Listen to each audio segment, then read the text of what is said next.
తెలంగాణలో phone tapping వ్యవహారం ప్రకంపనలు రేపుతోంది. జూబ్లీహిల్స్ ఏసీపీ ముందు విచారణకి హాజరైన నకరేకల్ మాజీ ఎమ్మెల్యే చిరుమర్తి లింగయ్య కీలక కామెంట్లు చేశారు. తాను అధికారంలో ఉన్న సమయంలో జిల్లాలో పనిచేసే పోలీసుల ఉన్నత అధికారులతో ఫోన్లో మాట్లాడి ఉండవచ్చని, అదంతా పరిపాలనలో భాగంగానే జరిగిందన్నారు. పోలీసు ఉన్నత అధికారుల పోస్టింగ్ కోసం, కార్యకర్తల అవసరాల కోసం తాను వారితో మాట్లాడి ఉండొచ్చని తెలిపారు. ఇక తన ఫోన్ ట్యాపింగ్ చేయించిందే కేటీఆర్ అని సంచలన వ్యాఖ్యలు చేశారు నకరేకల్ ప్రస్తుత ఎమ్మెల్యే వేముల వీరేశం.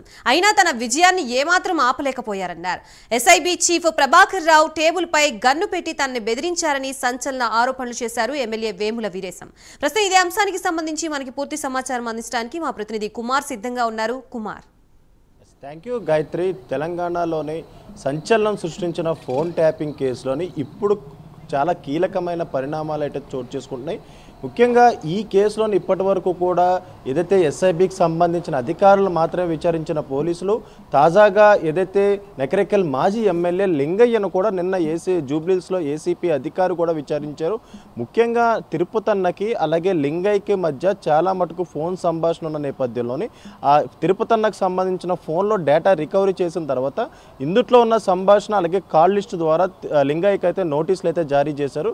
ముఖ్యంగా నవంబర్ 9వ తారీఖున అయితే నోటీసులు జారీ చేస్తున్నారు పోలీసులు. అయితే నవంబర్ 14వ తారీఖుని లింగయ్య విచారణకు అయితే హాజరయ్యారు. విచారణకు హాజరైన సమయంలోని 2 గంటల పాటు కూడా ఏసీపీ స్థాయి అధికారి వెంకటగిరి ఆయన సుదీర్ఘంగా విచారించారు. విచారించిన తర్వాత కూడా 2 గంటల తర్వాత అతను మాత్రం వెళ్ళిపోవడం జరిగింది. ముఖ్యంగా పోలీసులు విచారించిన సమయంలో కూడా కొన్ని కీలకమైన అంశాలని తలెత్తినట్లయితే తెలుస్తుంది. ముఖ్యంగా చూసుకున్నట్టయితే ఈ కేసులోని పోలీసులకి అలాగే లింగయ్యకు ఉన్న సంబంధాలకు సంబంధించి పూర్తిగా విచారించారు. అలాగే ఫోన్ ట్యాపింగ్లోని ప్రధాన నిందితులుగా ఉన్న తిరుపతన్న భుజంగరావుకు సంబంధించి కూడా క్వశ్చన్ చేశారు. ఎందుకంటే ముఖ్యంగా నోటీసులు ఇచ్చిన నేపథ్యం ఏంటంటే తిరుపతన్నకి అలాగే లింగయ్యకి మధ్య ఫోన్ సంభాషణ ఆధారంగానే నోటీసులు ఇచ్చారు. అసలు మీరు అలాగే తిరుపతన్నకు సంబంధించి ఎటువంటి ఫోన్ కాల్స్ మాట్లాడుకున్నారు, అలాగే దేని గురించి మాట్లాడుకున్నారు అనే కోణంలో పూర్తిగా విచారించారు. అలాగే మరొక పక్క పోలీసులకి అలాగే తిరుపతన్న ఏదైతే లింగయ్యకి సంబంధాలకు సంబంధించి కూడా పూర్తిగా విచారించారు. దాంట్లో ముఖ్యంగా చూసుకున్నట్టయితే ఏదైతే ఎమ్మెల్యే నేతగా ఉన్న సమయంలోని ప్రజల అవసరాల కోసం అలాగే పోలీసుల పోస్టింగుల కోసం పోలీసులతో ఫోన్లు మాట్లాడుండొచ్చు అంటూ కూడా ఏదైతే లింగయ్య అయితే సమాధానం ఇచ్చారు. కానీ ఈ ఫోన్ ట్యాపింగ్ కేసులోని ఇప్పటివరకు కూడా ఎస్ఐబీ అధికారులు విచారించిన పోలీసులు తాజాగా ఒక రాజకీయ వ్యక్తిని విచారించడం ఇదే మొదటిసారి. ఇప్పుడు లింగయ్య మాత్రం కేవలం ఏదైతే తన దగ్గర ఉన్న నార్మల్ ఇన్ఫర్మేషన్ మాత్రమే పోలీసులకి అయితే ఇవ్వడం జరిగింది. అలాగే ఈ ఫోన్ ట్యాపింగ్ సంబంధించి ఎటువంటి సమాధానాలు కూడా చెప్పలేదన్నట్టు తెలుస్తుంది. అలాగే మరొకసారి ఇలాంటి విచారణకు పిలిస్తే ఖచ్చితంగా హాజరవుతానంటూ కూడా లింగయ్య అయితే చెప్పారు. కానీ ఏదైతే ప్రస్తుత ఎమ్మెల్యే ఏదైతే వేముల వీరేశం మాత్రం ఈ ఫోన్ ట్యాపింగ్ సంబంధించి చాలా ఘాటుగానే స్పందించారు. ముఖ్యంగా నిన్న గాంధీ భవన్లో ఆయన మాట్లాడుతూ తన ఫోన్ ట్యాపింగ్ కూడా కేటీఆర్ చేయించాడంటూ కూడా చాలా సంచలనమైన వ్యాఖ్యలు చేశారు. తన ఫోన్ ట్యాపింగ్ చేయించినా సరే తన విజయాన్ని మాత్రం ఆపలేకపోయారంటూ కూడా వ్యాఖ్యానించారు. ముఖ్యంగా ఏదైతే గతంలోని వేముల వీరేశం బీఆర్ఎస్ పార్టీలోని ఉన్నారో అదే సమయంలోని కాంగ్రెస్ పార్టీకి మారే సమయంలోని కేటీఆర్ తనను బెదిరించాడని ఏదైతే ఎస్ఐబీ చీఫ్ ప్రభాకర్ రావుతో పాటు అతనితో పాటు తెచ్చుకున్న గన్నుని టేబుల్ మీద పెట్టి తనను బెదిరించారంటూ కూడా సంచలనమైన ఆరోపణలు అయితే చేశారు. ముఖ్యంగా ఈ ఫోన్ ట్యాపింగ్ కేసు ఇప్పుడు తెలంగాణలోనే సంచలనం రేపుతుంది. ఇప్పటివరకు కూడా ఈ కేసులోని కీలకంగా ఉన్న వ్యక్తులు విచారించారు, అలా వాంగ్మూలాలు తీసుకున్నారు. ఇప్పుడు ఏదైతే తాజాగా ఇప్పుడు పొలిటికల్ ఎంట్రీ కూడా ఇవ్వడం జరిగింది. ఇప్పుడు ఏదైతే మరొకొన్ని రోజుల తర్వాత కూడా ఇంకా బీఆర్ఎస్లోని కొన్ని కీలకమైన నేతలకు కూడా ఏదైతే నోటీసులు ఇచ్చి విచారించేందుకు కూడా పోలీసులు సిద్ధమవుతున్నారు. ఈ నేపథ్యంలోనే ప్రస్తుతం ఎస్ఐబీ చీఫ్ ప్రభాకర్ రావు మాత్రం ఇంకా యూఎస్లోనే ఉన్నారు.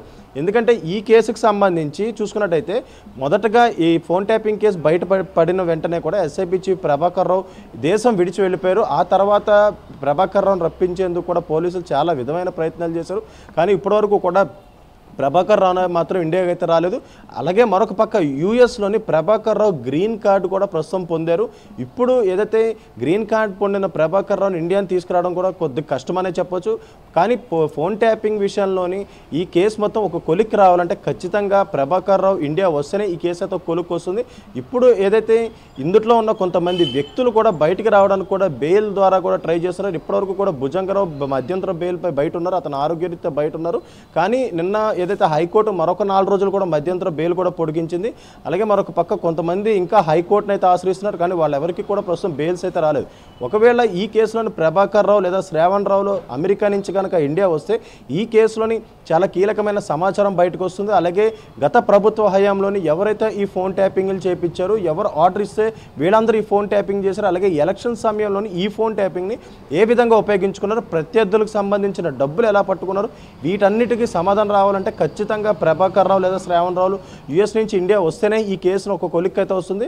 ప్రస్తుతం ఏదైతే లింగయ్య అలాగే ప్రస్తుతం నకరేకల్ ఎమ్మెల్యే వేముల వీరేశం చెప్పిన దాని ప్రకారం మనం చూసుకున్నట్టయితే ఈ కేసులోని బీఆర్ఎస్ పెద్ద పెద్ద నాయకులే ఈ కేసులో మెయిన్ ఇన్వాల్వ్మెంట్ ఉంది. వాళ్ళ పేర్లు బయటికి రాకుండా కేవలం వీళ్ళ వరకే విచారిస్తున్నారంటూ ఇటు కాంగ్రెస్ ప్రభుత్వం ఆరోపిస్తుంది. అలాగే మరొక పక్క బీఆర్ఎస్ సంబంధించిన నేతలు మాత్రం కేవలం ఏదైతే ఫోన్ ట్యాపింగ్ అనేది పోలీసులు మాత్రమే చేస్తారో, రాజకీయ నాయకులకి పోలీసులు ఫోన్ ట్యాపింగ్కి ఎటువంటి సంబంధాలు ఉండవంటూ కూడా లింగయ్య కూడా సమాధానం ఇచ్చారు.